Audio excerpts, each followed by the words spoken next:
Morning by Morning by Charles Haddon Spurgeon, April the 9th. And there followed him a great company of people and of women, which also bewailed and lamented him. Luke 23:27.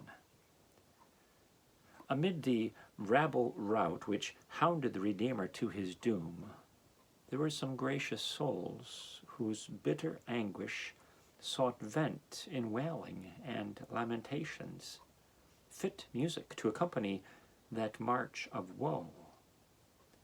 When my soul can in imagination see the Savior bearing his cross to Calvary, she joins the godly women and weeps with them, for indeed there is true cause for grief, cause lying deeper than those mourning women thought. They bewailed innocence maltreated, goodness persecuted, love bleeding, meekness about to die. But my heart has a deeper and more bitter cause to mourn. My sins were the scourges which lacerated those blessed shoulders, and crowned with thorn those bleeding brows.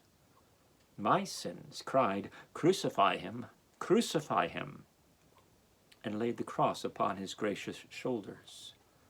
His being led forth to die is sorrow enough for one eternity, but my having been his murderer is more, infinitely more, grief than one poor fountain of tears can express.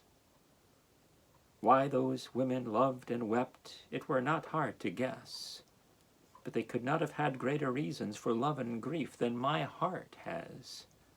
Nain's widow saw her son restored, but I myself have been raised to newness of life. Peter's wife's mother was cured of the fever, but I of the greater plague of sin. Out of Magdalene 7 devils were cast, but a whole legion out of me. Mary and Martha were favored with visits, but he dwells with me. His mother bare his body, but he is formed in me the hope of glory.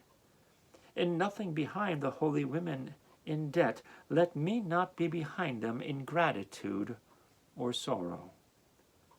Love and grief my heart dividing, with my tears his feet I'll lave, constant still in heart abiding, weep for him who died to save.